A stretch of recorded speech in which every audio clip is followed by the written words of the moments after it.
지금부터 몇 주에 걸쳐서 11조에 대해서 상고해 보기로 하겠습니다.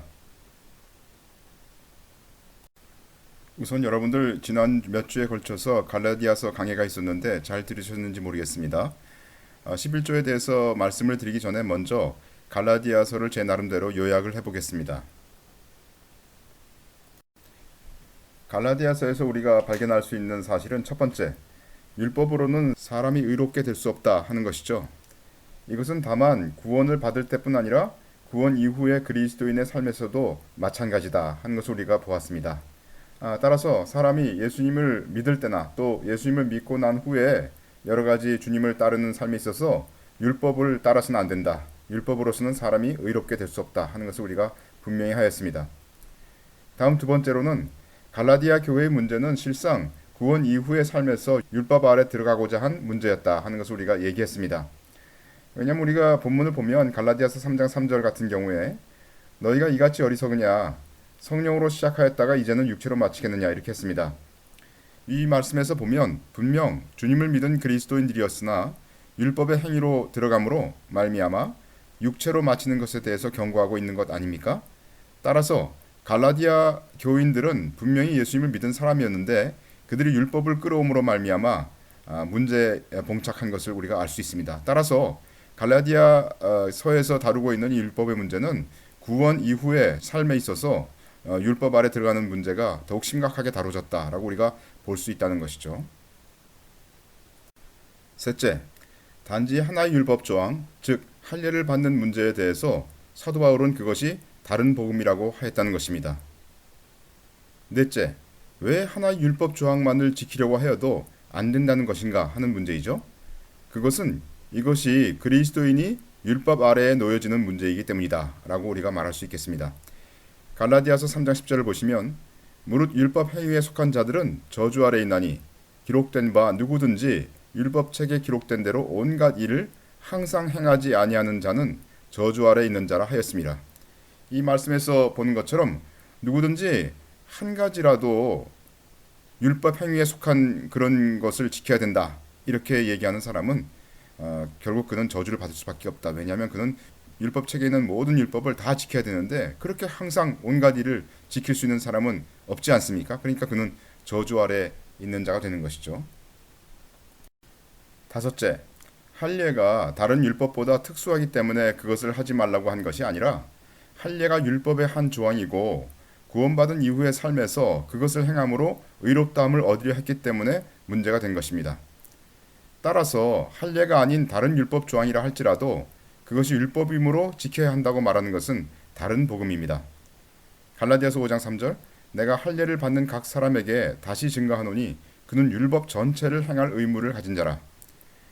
한 가지 율법을 지켜야 한다고 말하는 자에게는 모든 율법을 지킬 의무가 생기고 그는 그 모든 조항을 지키지 못할 것이 분명하므로 그는 저주를 받을 수밖에 없는 것이죠. 여섯째, 왜 율법 아래에 있지 않도록 성경은 말하고 있습니까? 그것은 성령을 좇아서 살도록 하기 위해서입니다. 율법을 좇는 다른 복음을 경계한 이유는 율법을 좇는 자는 성령의 인도하심을 받지 못하여 그의 그리스도인의 삶이 성령의 열매가 아닌 육체의 열매를 맺게 되기 때문인 것입니다. 갈라디아서 5장 4절 율법 안에서 의롭다함을 얻으려 하는 너희는 그리스도에게서 끊어지고 은혜에서 떨어진 자로다. 그러니까 누구든지 율법 한 조항을 지켜야 된다라고 말하는 자는 그리스도에게서 끊어지고 은혜에서 떨어진 자인 것을 성경은 말하고 있는 것이죠. 일곱째, 그러므로 갈라디아서는 우리로 하여금 성령을 좇아서 살도록 권면을 하고 있습니다. 성령을 좇아 살면 율법에서 벗어난다고 성경은 분명히 얘기하고 있죠. 갈라디아서 5장 16절 내가 이르노니 너희는 성령을 좇아 행하라. 그리하면 육체의 욕심을 이루지 아니하리라. 18절 너희가 만일 성령의 인도하시는 바가 되면 율법 아래에 있지 아니하리라. 우리나라의 신앙인들 중에서 안식일과 11조를 해야 한다고 주장하는 자들이 있습니다. 또는 안식일을 지켜야 한다는 것을 성수주의를 해야 한다고 바꿔서 말하는 이들조차 있어요. 안식일을 지킴과 11조는 둘 다 율법 조항입니다. 신약에서는 안식일과 11조를 지키라는 명령이 없습니다. 신약에서는 이와 달리 오히려 모이기를 힘쓰라고 했고 연보에 대해서 가르치고 있습니다. 안식일과 모이기를 힘쓴다고 하는 이 두 가지 것은 전혀 별개의 것입니다. 서로. 마찬가지로 11조와 연보도 서로 전혀 별개의 것인 것을 우리가 볼 수 있어야 합니다. 안식일에 관하여는 동영상 안식일의 진정한 의미에서 다루었습니다. 안식일을 지키는 그 율법 조항은 폐해졌습니다. 율법이 그림자라면 그림자일진데 그렇다면 안식일의 진정한 신약적 의미는 무엇인가에 대해서 위 동영상에서 다루었습니다. 이제 우리는 11조에 대해서 다룰 차례입니다. 지금까지 갈라디아서에서 우리는 한 율법 조항을 지켜야 한다고 하는 이는 모든 율법을 지켜야 하는 의무가 있다는 것을 얘기했습니다. 마찬가지로 어떤 이가 한 율법 조항인 안식일 또는 11조를 내는 것을 지켜야 한다고 주장한다면 그는 모든 율법을 지켜야 하는 의무를 가지게 된다는 것이죠. 그러한 자는 결국 모든 율법을 지킬 수 없게 되므로 저주 아래 있게 된다 하고 성경은 말하고 있는 것이죠. 갈라디아서 3장 10절 무릇 율법 행위에 속한 자들은 저주 아래 있나니 기록된 바 누구든지 율법 책에 기록된 대로 온갖 일을 항상 행하지 아니하는 자는 저주 아래 있는 자라 하였습니다. 저는 심지어 어떤 이가 11조는 중요하기 때문에 그것이 율법이라도 지켜야 한다라고 말하는 것을 들었습니다. 그러나 성경에서는 오히려 11조보다는 할례가 훨씬 중요한 듯이 보이지 않습니까? 갈라디아 교회가 할례 문제 때문에 어려움을 겪은 것과 또 초대교회에서 어떤 유대인들이 할례를 받아야 구원을 받을 수 있다라고 가르친 것을 보면 유대인 사회에서는 할례가 훨씬 중요하다고 생각한 것 같습니다. 사도행전 15장 1절 어떤 사람들이 유대로부터 내려와서 형제들을 가르치되 너희가 모세의 법대로 할례를 받지 아니하면 능히 구원을 얻지 못하리라 하니 따라서 우리가 여기서 얘기할 수 있는 건 뭐냐면 어떤 사람이 얘기하기를 11조는 중요하기 때문에 그것이 율법이라도 지켜야 된다라고 말을 한다면 그에게는 우리가 이렇게 얘기할 수 있을 것 같아요.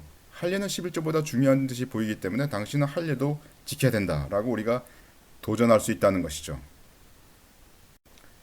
어떤 이는 말하기를 할례는 신약에서 지키지 말라고 했기에 지키지 않지만 11조는 지켜야 한다라고 말을 하는 사람도 있어요. 그러나 다시 한번 말하지만 만약 11조가 율법이라면 그것을 지켜야 한다고 말하는 순간 그는 모든 율법을 지켜야 하는 무거운 속박에 놓이게 된다는 것입니다. 따라서 우리는 구약에서 11조를 지키라고 말씀하신 그 참된 의미가 신약에서 어떻게 해석되어야 하는 것인지 하는 것을 살펴볼 필요가 있습니다. 11조는 성경 말씀대로 제대로 드리려면 예루살렘에서 드려야 할 것입니다. 그러므로 현대 시대에서 성경 말씀대로 예루살렘 성전에서 11조를 드리기는 불가능합니다. 왜냐하면 성전이 없지 않습니까? 또 예루살렘은 멀리 떨어져 있지 않습니까? 신명기 12장 5절 오직 너희 하나님 여호와께서 자기 이름을 두시려고 너희 모든 지파 중에서 택하신 곳인 그 거하실 곳으로 찾아 나아가서 너희 번제와 너희 희생과 너희의 11조와 너희 손의 거제와 너희 서원제와 낙헌 예물과 너희 우양의 처음 낳은 것들을 너희는 그리로 가져다가 드리고 11조를 어디로 가져다가 드리라고 말씀되어 있습니까? 하나님께서 자기 이름을 두시려고 너희 모든 지파 중에서 택하신 곳, 그 거하실 곳 어디입니까? 예루살렘 성전이죠.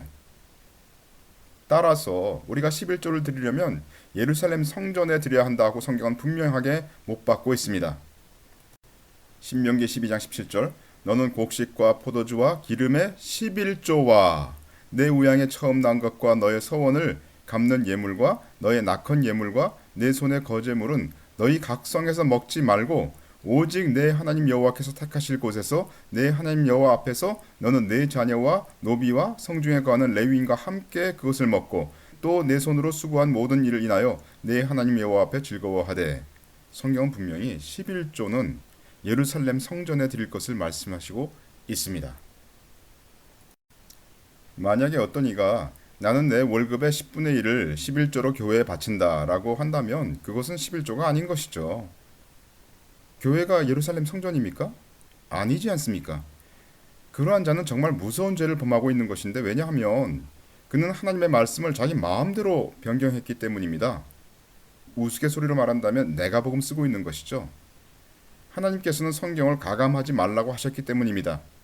신명기 4장 2절 내가 너희에게 명하는 말을 너희는 가감하지 말고 내가 너희에게 명하는 너희 하나님 여호와의 명령을 지키라.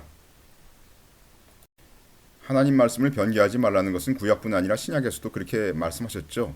계시록 22장 18절 내가 이 책의 예언의 말씀을 듣는 각인에게 증거하노니 만일 누구든지 이것들 외에 더하면 하나님이 이 책에 기록된 재앙들을 그에게 더하실 터이요 만일 누구든지 이 책의 예언의 말씀에서 제하여 버리면 하나님이 이 책에 기록된 생명나무와 및 거룩한 성의 참여함을 제하여 버리시리라. 여러분에게 묻습니다.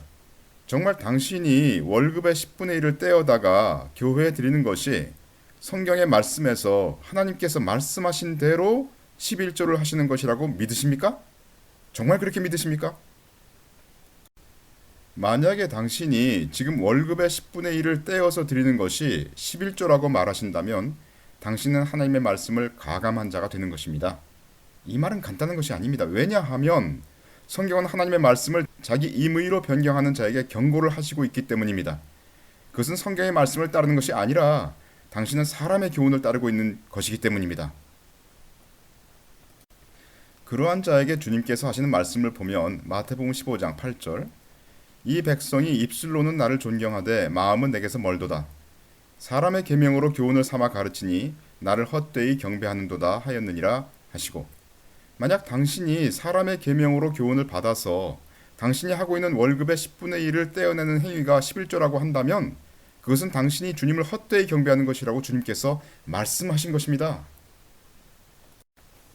실상 오늘날은 11조를 행하고자 하여도 행할 수 없는 환경이 있습니다.